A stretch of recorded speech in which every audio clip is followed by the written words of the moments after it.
क्या हमारे देश में कोरोना की तीसरी लहर का आना तय है? हमारे देश में जिस स्पीड से ओमिक्रॉन के मामले बढ़ रहे हैं, उससे आज हर किसी के मन में ये प्रश्न जरूर उठ रहा है।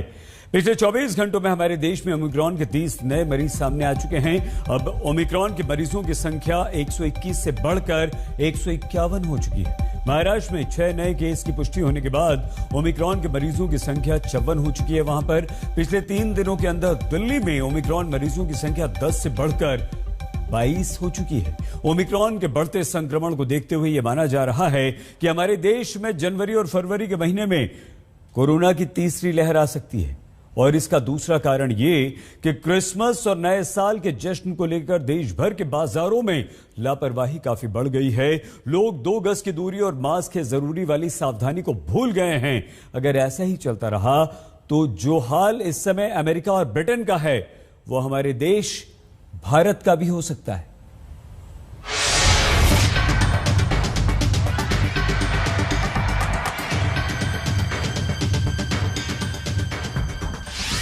दो दिसंबर को 2 केस, 5 दिसंबर को 21, 15 दिसंबर को 65 केस और अब 19 दिसंबर को 151 केस। ये ओमिक्रॉन की बढ़ती स्पीड के साथ साथ तीसरी लहर से टकराने के पूरे संकेत। सिर्फ 17 दिन के अंदर ये वेरिएंट देश के एक राज्य से 12 राज्यों तक पहुंच चुका है और अब मरीजों की संख्या 2 से 151 हो चुकी है। फिर चाहे वैक्सीन लगी हो या ना लगी हो, ऐसा लगता है कि नए वेरिएंट का हमला तय है।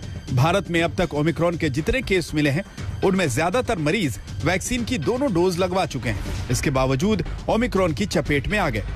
यही वजह है कि ज्यादातर एक्सपर्ट्स देश में तीसरी लहर की भविष्यवाणी कर चुके हैं।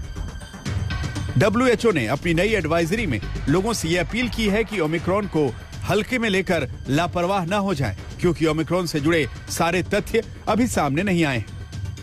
There is an urgent need for both dosages to be given to the remainder of the eligible susceptible population. That's step 1. Massive vaccination drive, even forced if needed. That's number 1. And number 2, some kind of a regulation or binding coming from the government on movement of people and COVID appropriate behavior. If people are not doing it on their own, maybe it needs to be enforced by whatever. The time to act is now. एक तरफ पूरी दुनिया को WHO की चेतावनी और दूसरी तरफ भारत में तेजी से बढ़ते ओमिक्रॉन के मरीजों की संख्या देश में तीसरी लहर की आशंका को पक्का कर रही है। इसीलिए सरकार ने एडवांस प्लानिंग शुरू कर दी है। यह दिल्ली सरकार और सामाजिक संस्था डॉक्टर्स फॉर यू द्वारा खेल गांव में तैयार किया गया कोविड हॉस्पिटल है। इस हॉस्पिटल में ऑक्सीजन प्लांट से लेकर ऑक्सीजन सिलेंडर की व्यवस्था की गई है। कोरोना की दूसरी लहर से सबक लेते हुए इस अस्पताल में 1000 LPG क्षमता के 3 ऑक्सीजन प्लांट हैं, जिसमें करीब 300 बेड्स पर 24 घंटे ऑक्सीजन दी जा सकती है। और मेरे ठीक पीछे आप ये ऑक्सीजन प्लांट देख रहे हैं। इस वक्त हम मौजूद हैं CWG गांव में। ये गांव वो जगह है जहां पर अस्थायी तौर पर कोरोना का अस्पताल बनाया गया था। और बता दें कि इस तरह के जो ऑक्सीजन प्लांट है वो बड़ी संख्या में यहां पर तैयार किए गए हैं। कॉमनवेल्थ विलेज में बनाए गए इस खास कोविड हॉस्पिटल में करीब 100 बेड का इंतजाम है और यहाँ हर बेड को ऑक्सीजन प्लांट से कनेक्ट किया गया है। अगर अस्पताल में मरीजों की संख्या बढ़ती है तो यहाँ 2 दिन के अंदर कंप्लीट ऑक्सीजन फैसिलिटी के साथ 500 बेड्स तैयार किए जा सकते हैं। इसके अलावा अस्पताल में अलग से ऑक्सीजन सिलेंडर की व्यवस्था की गई है। तो लगभग 200 से 300 बेड्स ऐसे बनाए गए हैं जिनके ऊपर ये ऑक्सीजन पाइपिंग जो हमारी जो बाहर 3 ऑक्सीजन प्लांट्स हैं उनके साथ कनेक्टेड है। तो यानी कि अगर मरीज को 24 घंटे भी ऑक्सीजन की जरूरत पड़ी तो ये भी कर सकते हैं।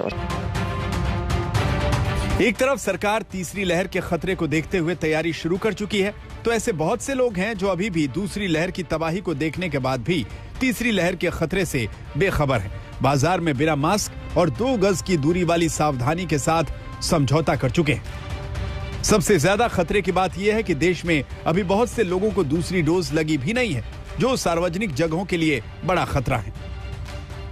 हम क्या करते हैं, हम नीचे से ही उनका पूरा चेकअप मतलब वो करते हैं, टेम्परेचर चेक करते हैं। टेम्परेचर इज गुड, उसके बावजूद उन्होंने मास्क पहना हुआ है, या तो वो केयरिंग करके आ रहे होंगे सैनिटाइजर, या हम अपने पास रखते हैं, हम उनको सैनिटाइज भी करते हैं, उनका जो सॉरी जो मास्क प्रॉपर पहनते हैं, प्लस अगर उनका टेम्परेचर ठीक है, लाइक दे आर नॉट थोड़ा सा भी गर्म नहीं है, बुखार नहीं है उनको, मतलब हेल्थी है, देन वी अलाउ देम। अगर ऐसा भी कुछ लगता है नीचे हमारे we have people downstair, if they feel that they are not comfortable, they have some sort of feeling of fever, तो हमको मना कर देते हैं। ओमिक्रॉन का खतरा बढ़ता जा रहा है, कुछ लोग मास्क नहीं पहन रहे हैं, लेकिन यहाँ के रेस्टोरेंट ओनर्स का कहना है कि फिलहाल वो लोगों से ये नहीं पूछ रहे कि उन्होंने वैक्सीन लगाई है या नहीं। वीकेंड्स पर जब रश ज़्यादा होता है ये करना पॉसिबल भी नहीं है, कईयों ने कहा, लेकिन उन्होंने कहा कि थर्मल स्क्रीनिंग और सैनिटाइजेशन अभी भी जारी है। लेकिन जैसे विकसित देशों में हो रहा है, वैक्सीन पासपोर्ट को अनिवार्य किया गया है कई सारी पब्लिक प्लेसेस में, भारत में शहरों में अभी ये जो निर्णय है नहीं लिया गया है। इसमें कोई शक नहीं कि ओमिक्रॉन अब तक का सबसे तेज फैलने वाला वेरिएंट है, लेकिन दूसरा पहलू ये भी है कि लोग कोरोना को लेकर अब फिर से लापरवाही करने लगे। देश के अलग अलग राज्यों के साथ राजधानी दिल्ली में भी कोरोना का जो आंकड़ा है वो 100 के करीब पहुंचता हुआ नजर आ रहा है, और इसी आंकड़े के बीच बेपरवाह लोग कोरोना की तीसरी लहर को कभी भी दस्तक दे सकते हैं। इस वक्त मौजूद हैं दिल्ली के सरोजनी नगर मार्केट में। चारों तरफ जो आप भीड़ देख रहे हैं वो कोरोना की तीसरी लहर को कभी भी दस्तक दे सकती है, क्योंकि 2 गज की दूरी और सोशल डिस्टेंसिंग और मास्क जैसे नियमों को पालन यहाँ पर लोग करते हुए नजर नहीं आ रहे हैं। चारों तरफ आप देखेंगे कि किस तरीके से आज रविवार का दिन है और भारी भीड़ बाजार के अंदर जो है वो चारों तरफ देखने को मिल रही। आईआईटी कानपुर के मुताबिक जनवरी और फरवरी में तीसरी लहर आने की संभावना है, और नीति आयोग भी देश में रोजाना 14 लाख केस की आशंका जता चुका है। इसके अलावा देश में ओमिक्रॉन के कुछ ऐसे भी केसेस मिले हैं जिनकी विदेशों से कोई ट्रेवल हिस्ट्री नहीं है, इसीलिए देश में ओमिक्रॉन की कम्युनिटी स्प्रेड का खतरा बढ़ गया है। और अगर ओमिक्रॉन और डेल्टा स्ट्रेन मिलकर किसी को संक्रमित करते हैं तो कोरोना का नया सुपर वेरिएंट बन सकता है। तो जहाँ तक आपने सुपर स्ट्रेन जो आपने नाम दिया है डेल्टा ओमिक्रॉन का, अगर आप मुझसे थ्योरी में पूछते हैं, yes there is a theoretical possibility, और